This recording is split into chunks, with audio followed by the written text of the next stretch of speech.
يا صباح الفل، يا صباح الهنا، يا صباح الطاقة الإيجابية. ازيكم يا جماعة؟ عاملين ايه؟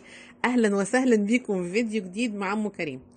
قبل ما أبدأ الفيديو، ناس كتير امبارح دخلت لي على الواتس: أم كريم انت فعلا حد محترم. أنا يعني مش عارفة.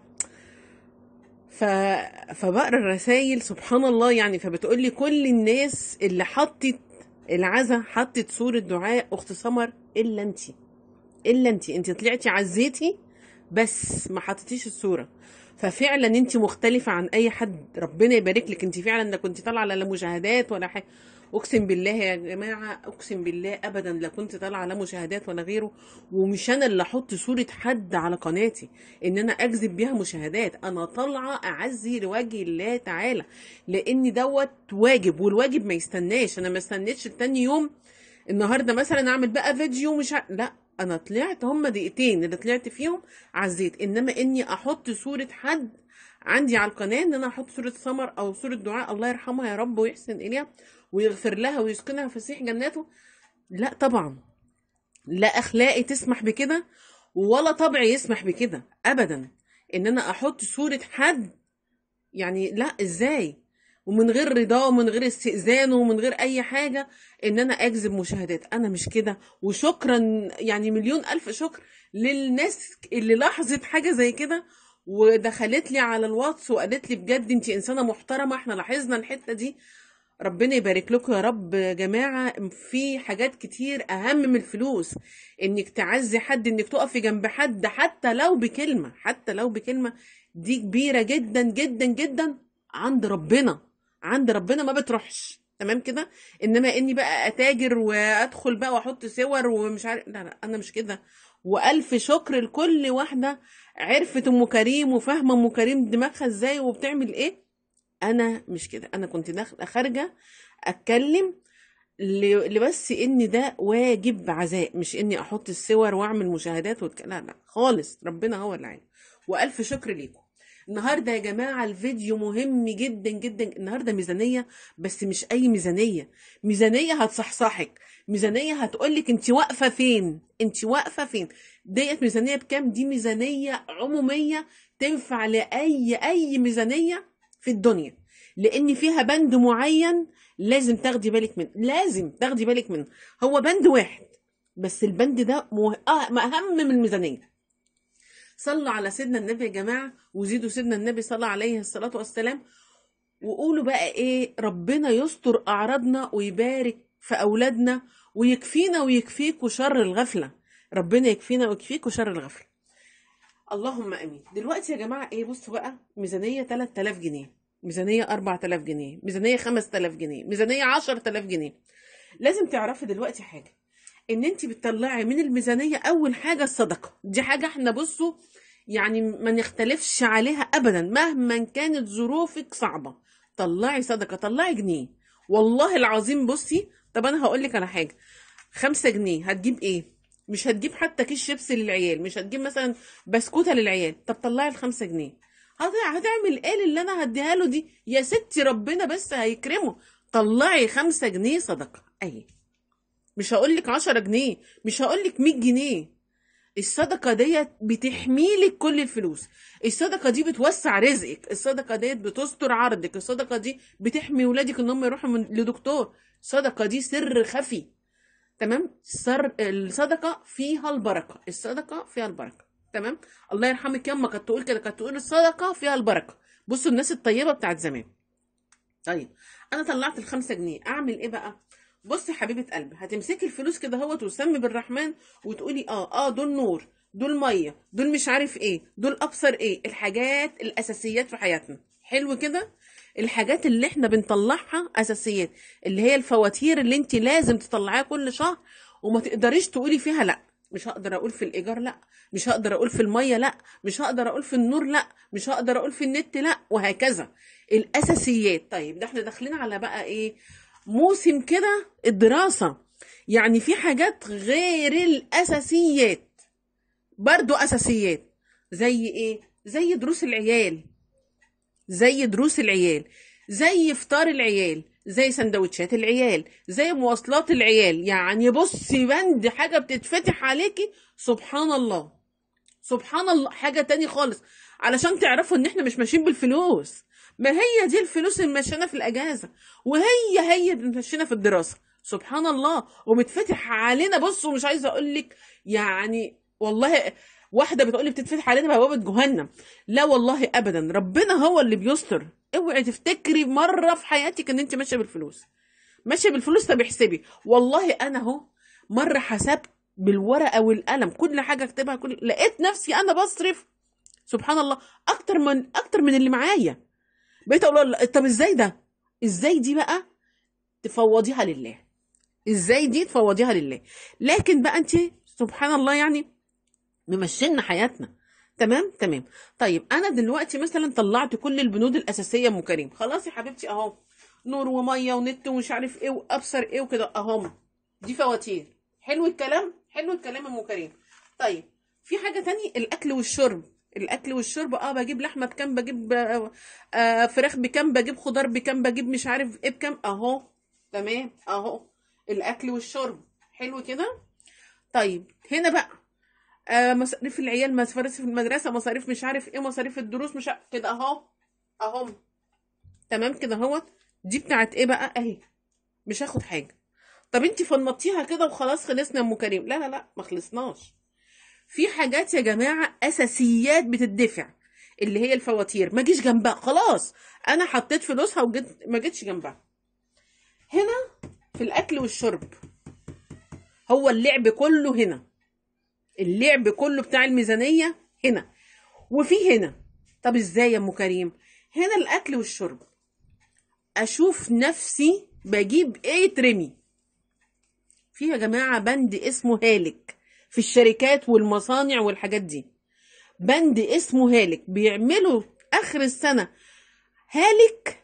تمام كده اهوت لايه؟ للمكن يكهنوه، للقماشات، للكراتين، للحاجات دي، يبقى بند اسمه هالك. خلاص الحاجات دي ما تنفعش، او حاجات ديت خلاص المصنع او الشركه مش عايزها. طيب انا في عندي بند هالك، عندك، عندك هنا. تمام كده، انا هجيلك هنا تاني. طيب في الاكل هنا قوليلي بترمي ايه؟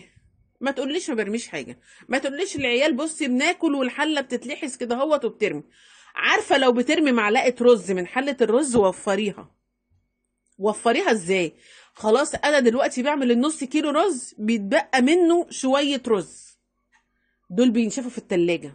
ده انا لسه جايلك في حاجه ده انا لسه ما قلتش على البند المهم. بينشفوا في التلاجة. لا المره الجايه بدل ما هعمل نص كيلو رز هشيل منه معلقتين، معلقتين للطبخه اللي جايه. مش هقول لك شيليهم في بطرمان، للطبخه اللي جايه. تمام. حبه المكرونه شيلي منهم، ما تسيبيش حاجه، ما تسيبيليش طبق في التلاجة ينشف في حبه فول، حبه مكرونه، حبه طبيخ، حته جبنه. تمام كده اهوت مكشوفه، لا الجبنه هشيلها في علبه. لكن اللي انا بقول عليه دوت كده ما احطش في طبق من غير ما اغطيه، ولا في علبه وتنشف، واخر النهار ولا بعد يومين اروح مطلعه الاطباق من التلاجة وارمي في الزباله. انا لو كنت عملت سندوتشات مثلا للعيال من الحاجات ديت كانت افيد لهم. سندوتشات رز ومكرونه، في ناس بتعمل كده، في ناس ظروفها كده. الدنيا بقت غاليه، ارحموا من في الارض يرحمكم من في السماء. بلاش نتنمر على بعض. تمام كده. طيب انا وفرت في البند ده يا ام كريم، انا قللت شويه من من الحاجات اللي انا بعملها. الحله تبات نضيفه مغسوله، انا عندي احسن ما يبات فيها معلقه تنشف تمام في التلاجة وتترمي. انا عندي كده، انا عندي اعمل الاكل ويخلص بالف هنا وشفا وصحه وعافيه على كل حد كان ليه نصيب فيه. دي حاجه. طيب انا دلوقتي خلصت بقى موضوع الاكل والشرب. لا يا حاجه لسه. انت دلوقتي لما تروحي السوق بتيجي تعملي ايه؟ باجي والله يا ام كريم بغسل المواعين، بعمل مش عارف ايه. لا تعمليش كده. السوق دوت تبقي جايه في اكل في البيت. ليه؟ علشان ما تجيبيش ربع كيلو بتنجان. بصي بقى انا ربع كيلو بتنجان تسيبيه على المطبخ ولا تسيبيه في التلاجة برضك يبوظ ويترمي. اللي انا جايباه من السوق اقعد اعمله، اللي انا جايباه من السوق اقعد افرزه. يوم السوق ما اعملش اكل، يوم السوق يبقى الحوض بتاع نضيف، يوم السوق ما اضربش مقشه في الشقه. هو كده. انا جايبه الحاجه بتاعتي من السوق بالغلا والكوى، تمام كده. اقعد على حيلي كده جنب كوبايه الشاي، تمام، وانضف الحاجه واشيل وانضف الحاجه واطبخ. هو ده اللي انا جايباه. ما خليش حاجه تبات في التلاجة اقول بكره اعملها، مفيش الكلام ده. هتخلي حبه ليمون وجايبه نص كيلو ليمون، مش هقول لك كيلو ليمون، تعبت لا مفيش الكلام ده. انت جبتي الحاجه تقعدي تعمليها. خللتي نص كيلو ليمون ولا كيلو ليمون، خللتي كيلو فلفل تعمليه. هفرز طماطم، تقفي تفرزيها ان شاء الله. لو جايبه 20 كيلو، ان شاء الله لو جايبه كيلو تقفي تفرزيها وتشيليها، تمام كده. هو جايبه لبن، اغليه وشيليه، تمام، او حطيه في الفريزر. ما استناش احط على الرخامه وتعبانه وهلكانه ومش قادره اعمل النهارده، عملت الاكل وعملت مش عارف ايه ومرقه ايه كرنبه كده، هو سايباها على ايه، على رف المطبخ على الرخامه. مفيش الكلام ده خالص. ما الدنيا دخلت بقى في الساعه يا ام كريم، مفيش انا ماليش دعوه ولا بساعه ولا بحر. الحاجه اللي انا جايباها من السوق اقعد اخلصها واكيسها واشيلها وانضف مطرحها والم الزباله، انزل ارميها ولا ابعتها مع العيال. بس هو ده. ما تفرطيش في لقمه تترمي، ما تفرطيش في قطايه تبوظ منك، ما تفرطيش في فلفلايه تدبل منك. هو ده. هتحطي ده على ده على ده على ده، هيكملوا لك مبلغ. دي حاجه انا ما جيتش هنا لان دي فواتير، احنا جينا في الاكل والشرب وقلت لك البندين دول. اعملي اقل ما بتعملي علشان ما ترميش حاجه. جيتي من السوق تقعدي تعملي حاجتك كلها، مفيش كرنبايه مفيش قرنبيطه هخليها مثلا اسلقها بكره، ما هي محطوط، مفيش الكلام ده. اخلص حاجتي تما من الالف للياء. خلصنا من دوت، خلصنا. دخلنا بقى في موضوع المدارس. الحبه دول الحبه دول يا ام كريم هم بتوع ايه؟ بتوع المدارس. ربنا يقويني ويقويكم. انا حاسه باللي انت فيه لان انا نفس الموضوع. طيب المدارس ديت بعمل فيها ايه؟ ده فيها دروس وفيها سنتر وفيها 10 جنيه بتاع الكورس بتاع السنتر، وفيها مش عارف البوكلت، وفيها ملازم بتتصور، وفيها ابصر، وفيها مدرك، وفيها كتب خارجيه، وفيها مش عارف. طيب ما تيجي نجيب الكتب الخارجيه، تمام كده الاول. انا مش عايزه افرط هنا في جنيه في التعليم. لو انا هاكلها بملح اعلم ولادي واصرف على التعليم اكتر ما اصرف على الاكل. ده مبدئي. انا اعلم ولادي. انا بصوا عشان لما اموت يبقى ابني معاه سلاح، يبقى بنتي معاها سلاح ضد الزمن. محدش عارف بكره فيه ايه، محدش عارف. ما تقوليش لا انا اعلم الولد والبنت، لا البنت مصيرها للجواز. انت تعرفي جوزها ده ممكن يعمل معاها ايه لما يكون معاها شهاده؟ هتخرج تشتغل وتاكل نفسها على الاقل، مش هقول لك بقى تاكل عيال، تاكل نفسها، تمام. ربنا يكفيها شر الحوجه. حلو كده. فالبنت تعليمها مهم زي الولد. طيب انا دلوقتي بقى في هنا بند خيابه. خيابه ما هنا طلعت لك بند خيابه اهو. من الاكل والشرب طلعت لك بندين ان انا ممكن ارمي حاجه في الزباله. عاقبي نفسك، عاقبي نفسك في الايام اللي ما يعلم بها الا ربنا. ازاي ارمي حبه رز؟ ازاي ارمي حبه مكرونه؟ ازاي ارمي حبه فاصوليا يا ام كريم ده ما فيش، ده معلقتين. لا المعلقتين دول لو حطيتيهم على حبه رز سخنين كده عيل هياكل ويشبع. والحمد لله. حبة عدس، حبة فول اترموا. حروف الطبق دي اللي بتترمي، لا ده انا اشيلها، تمام، او اعمل اقل والعيل احطهم له كده في سندوتش ياكل ويشبع. طب هنا بقى، هنا في بنود اسمها بنود هبل. هبل بنود بقى اللي هي ايه؟ الرفاهيات. زي ايه يا ام كريم؟ واحده دلوقتي بقى تطلع تقول فين الرفاهيات واحنا بنخرج واحنا بنعمل واحنا مش عارف ايه. انا ما قلتلكيش ما تخرجيش، بالعكس انا بقول لك انزلي وتمشي معاكي ازازه ميه كده هو في ايدك، بس خدي شمه هوا، يعني شمه كده من الهوا، تمام. زي ما بيقولوا ايه في سوريا، انا باخد شمه هوا، تمام. تشمي كده هوت الهوا ويفوت على صدرك الهوا. لكن مش عايزاكي تقعدي في البيت، لكن مش عايزاكي تنزلي وتقولي ام كريم بتقول لنا لا نخرجوا وشموا هوا ان انا بقى ايه اخرب الدنيا. لا لا لا لا لا. دلوقتي مثلا انا بعمل ايه؟ بودي ابني المدرسه، بوديه في ايه؟ في توك توك. احسبها لو انا وديته في توك توك رايح جاي، ولا في عربيه رايح جاي، ولا في باص المدرسه رايح جاي؟ انهي الارخص؟ لازم كده. لو ارخص جنيه توديه في ابو جنيه، ما انا كده بردك بوديه في مواصله. تمام كده. طيب حاجه تاني، انا بحط لابني عصير وسندوتشات وفاكهه وابصر ومدرك ومش عارف ايه، واديله ال10 جنيه في ايده كل يوم 10 جنيه. انا عندي 3 عيال ولا عندي 4 عيال ولا عندي عيل واحد؟ ما ينفعش يا جماعه، ما ينفعش. عارفه يعني ايه ما ينفعش؟ بتطلعوا العيال بصوا انانيين بشكل مش طبيعي. تقولي لي 10 جنيه، ما ال 10 جنيه مش هتجيب حاجه. طب ما هو معاه، هو معاه كل حاجه. يا ستي اديله 5 جنيه في اليوم، مش هتجيب حاجه. ان شاء الله ما جابت، ان شاء الله ما جاب. عاوزيه بقى، انت عاوز حاجه، ده مصروفك، ده مصروفك. انت عاوز تشتري حاجه، انت هتقولي لي بقى بصي البخل وبصي مش عارف ايه. لا، هو ولا بخل ولا حاجه. ده العيل بيطلع عينه مليانه وبيطلع راجل، بيطلع راجل، بتربي راجل مش بتربي كرش. لا والله زي ما بكلمك. حطي احلى لايك كده لام كريم وصبحي عليا وقولي لي كلمه حلوه من قلبك، تدعي لي دعوه حلوه ربنا يشفيني. انا دلوقتي لما هدي لابني ال5 جنيه هقول له لو انت عايز حاجه، انت كده في الاسبوع 35 جنيه، 5 في 7، صح كده؟ ب35 جنيه. انت حر، عايز تحطهم على بعض كده واخر الاسبوع تجيب لك حاجه، انت يا حبيبي حر. عايز تحطهم مثلا كل يومين يبقى معاك 10 جنيه تجيب لك اللي انت عايزه، انت حر. بصي بقى الطريقه، يبقى انت بتعلمي العيل التوفير والادخار والاعتماد على النفس بمنتهى البساطه. انما اديله بقى ايه؟ 10 جنيه، يبقى في الشهر كام؟ 300 جنيه، واخوه زيه 300 جنيه، واخوه التاني زيه 300 جنيه، ادي 900 جنيه. العيال بتجيب لك بقى بيها ايه؟ العيال ساعات عيال تجيب فيها صواريخ، ساعات انا بشوفهم. او انا يعني جايه من الفضاء. العيال تجيب بيها مثلا ايه؟ علب الاندومي، الكوبايات الاندومي، البلاوي دي. لا، انا بقى بفهمه وبقول له طب ما هو ممكن يا ام كريم يحط ال5 على ال5 ويجيب الاندومي. هو حر يجيب اللي هو عايزه، لكن انت بقى تزعلي كده برضه. ده انت حوشت يومين رايح تجيب الاندومي، ده دوت كذا، ده دوت اي حاجه مضره ليه فهميه، مش تعاقبي، مش تضربي. لا، انا بتفاهم مع ابني. تمام كده. هو طيب ده بند مصروف العيال، ده بند. حاجه تانية بقى فطار العيال، كله بقى سندوتشات العيال، سندوتشات العيال، اللانش بوكس، اللانش بوكس، اللانش. يا جماعه في ايه؟ في ايه؟ في ايه؟ ده في عيال ما هتروح المدرسه من غير اللانش بوكس، ده في عيال هتروح المدرسه بالشنطه المتخيطه.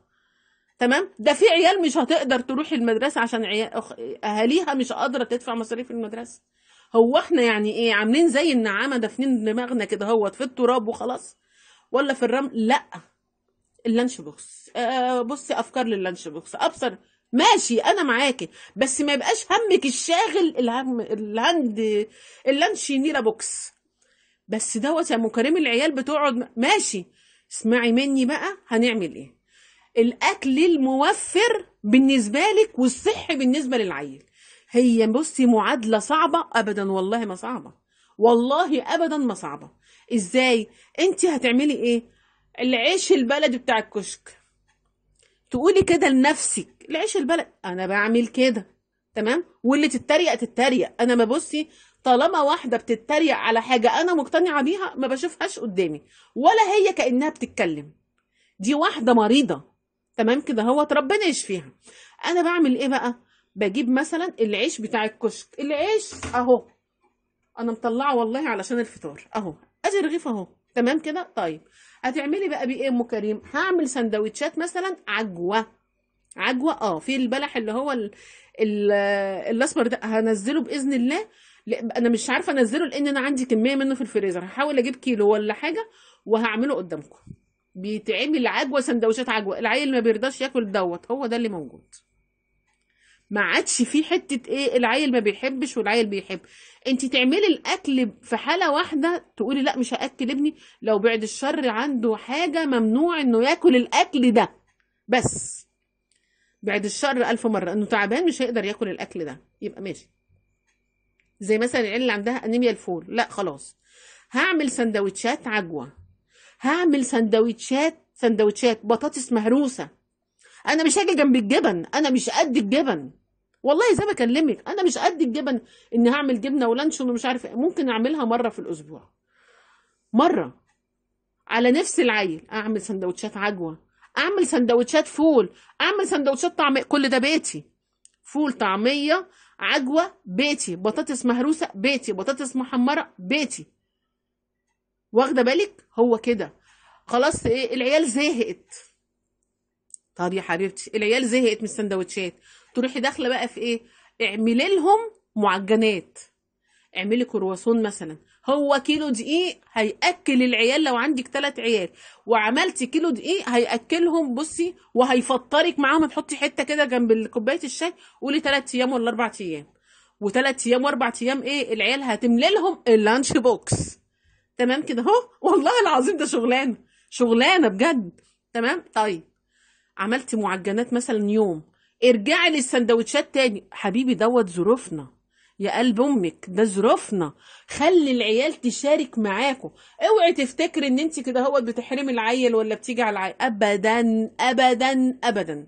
ممكن تعملي للعيل سندوتش حواوشي، حواوشي في المدرسه، حواوشي بيض، حواوشي بطاطس. اللي عايزه انزل لها حواوشي البطاطس او البيض تكتب في التعليقات. سهل جدا، وحتى لو برد ما فيهوش اي حاجه بيبقى زي الفل. مش حواوشي لحمه ولا حاجه.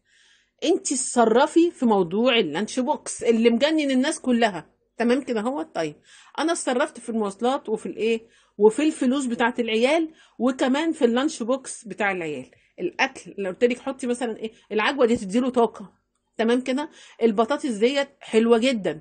تمام. الفول حلو جدا ومشبع، حاجات مشبعه، حاجات مشبعه. الجبنه واللانشون والبسطرمه والجبنه الرومي ومش عارف ايه، خليها مره في الاسبوع. مش عايزه اقول لك خليها مره كل 10 ايام، لان في عيال والله العظيم ربنا يوسع على اهاليها يا رب.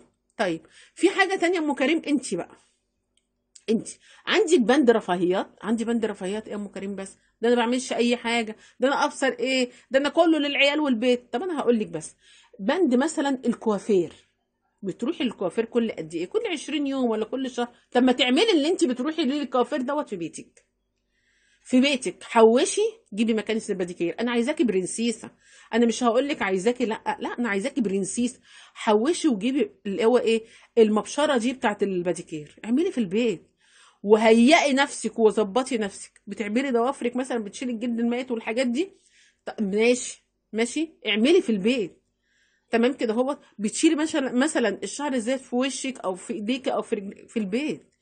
اجيبي اللي هي المكنه بتاعت براون، عملت لكم عليها فيديو رهيب. اعملي في البيت. تعرفي تعملي السويت، اعمليه في البيت. شعرك بقى، حمام زيت اعمليه في البيت. حمام كريم، هجيب علبه كريم ولا ازازه زيت واعمل حمام الزيت في البيت او حمام الكريم في البيت، واستغنى عن الميات اللي بتدفع في الكافرات. بس في نفس الوقت واخده بالي من نفسي وبعمل كل حاجه لنفسي وبرنسيسه في نفسي. حبيت اقول لك الفيديو، حطي لايك لو عجبك. تمام كده هو. قولي لي كلمه حلوه لو بتحبيني. صبحي عليا عشان اقول لك صباحك فل وصباح القشطه وصباحك بسبوسه بالقشطه. تمام كده هو. بحبكم في الله. وركزي في البنود اللي انا قلت لك عليها، هتوفر لك قرش كتير. هتكمل لك حاجة انت مش واخدة بالك منها. هتطلعي من الفيديو بشوية فلوس محترمين. تمام كده. بحبكم في الله. اوعي تنسي اللايك، اوعي تنسي تصبحي عليا. بحبكم في الله. مع ألف سلام، بالسلام.